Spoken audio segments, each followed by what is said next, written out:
दोस्तों नमस्कार।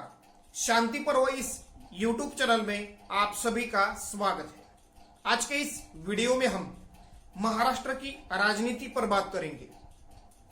अकोला से अनूप धोत्रे क्या प्रकाश अंबेडकर जी को चुनौती दे पाएंगे, इस विषय पर विश्लेषण करेंगे। वीडियो को लाइक, शेयर और चैनल को सब्सक्राइब करना मत भूलिए। अकोला लोकसभा सीट बीजेपी का गढ़ माना जाता है।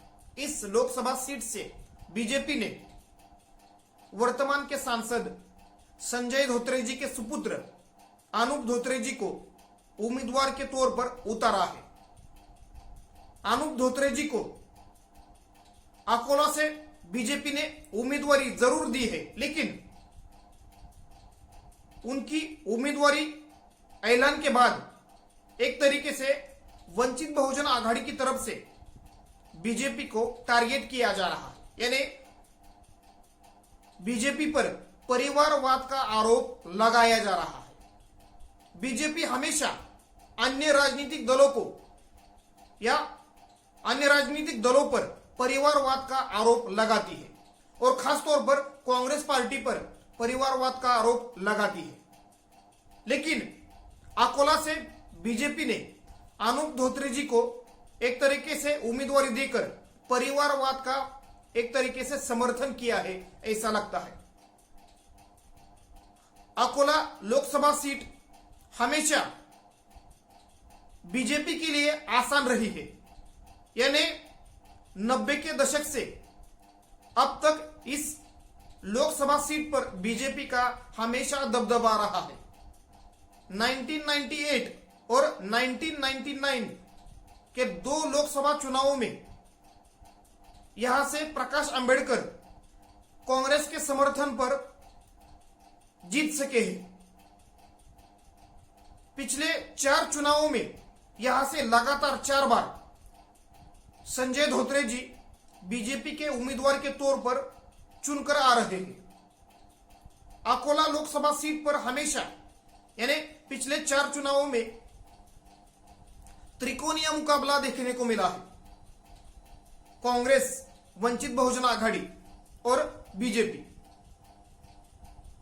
जो सेक्युलर वोट है, इन वोटों में बंटवारा होने के कारण या विभाजन होने के कारण हमेशा बीजेपी को फायदा मिला है। पिछले 4 लोकसभा चुनावों में बीजेपी के साथ शिवसेना पार्टी भी थी, लेकिन इस वक्त शिवसेना पार्टी में विभाजन हो चुका है और शिवसेना का एक धड़ा जो एकनाथ शिंदे जी के नेतृत्व वाला है, वो इस वक्त बीजेपी के साथ है। यानी एक तरीके से अकोला लोकसभा सीट पर बीजेपी कुछ हद तक कमजोर नजर आ रही है।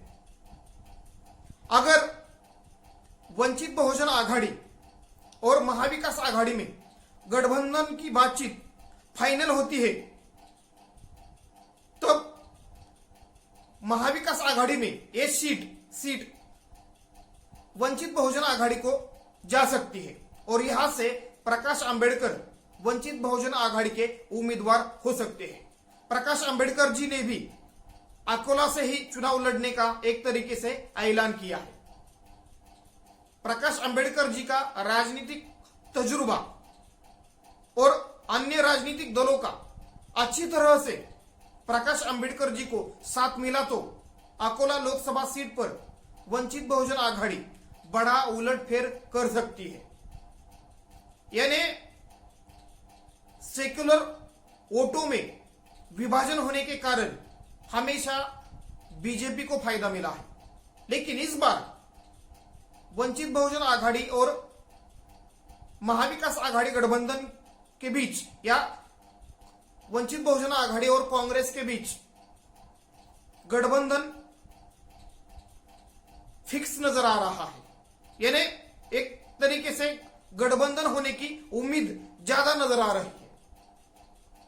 अगर एक गठबंधन होता है तो अकोला लोकसभा सीट पर तो एक कड़ी टक्कर देखने को मिलेगी, लेकिन उसके साथ विदर्भ की अन्य सीटों पर भी वंचित बहुजन आघाड़ी के कारण कांग्रेस पार्टी मजबूती से बीजेपी के उम्मीदवारों को कड़ी टक्कर दे सकती है।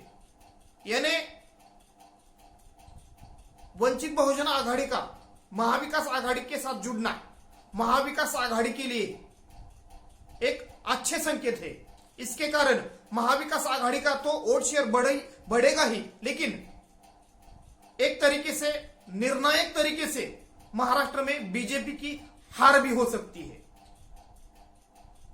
पिछले 5-6 महीनों में जितने भी चुनावी सर्वे सामने आए हैं, इन सर्वे में महाविकास आघाड़ी गठबंधन बीजेपी के नेतृत्व वाली महायुति पर बढ़त बनाता हुआ नजर आ रहा है। अगर इसमें वंचित बहुजन आघाड़ी का वोट शेयर मिला दिया जाए तो नतीजे एक तरफा और चौंकाने वाले आ सकते हैं।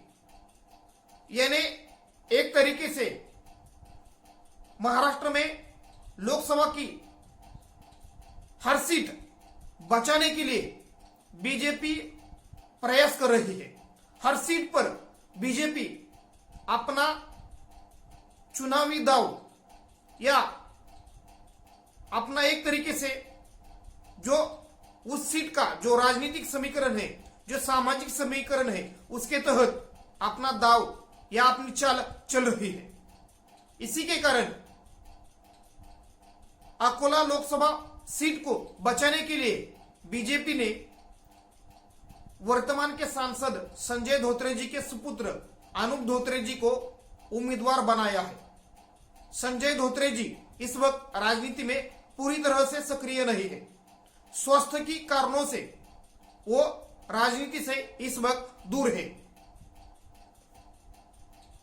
एक तरीके से संजय धोत्रे जी की सहानुभूति इस आने वाले चुनाव में अनूप धोत्रे जी को मिल सकती है, ऐसा भी बीजेपी का अनुमान है।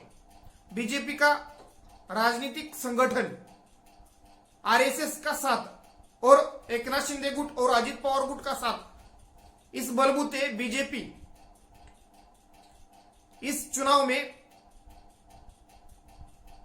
सामने जा रही है, यानी चुनाव लड़ रही है।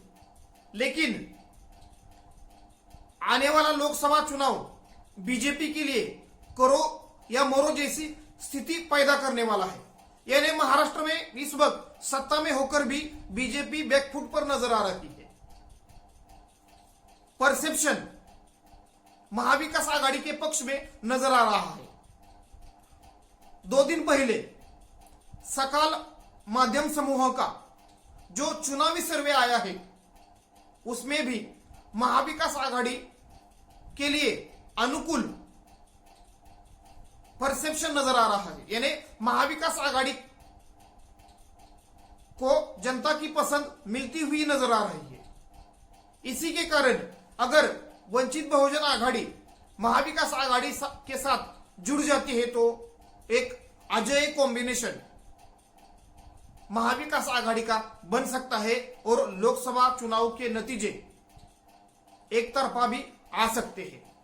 धन्यवाद। वीडियो को लाइक, शेयर और चैनल को सब्सक्राइब करना मत भूलिए।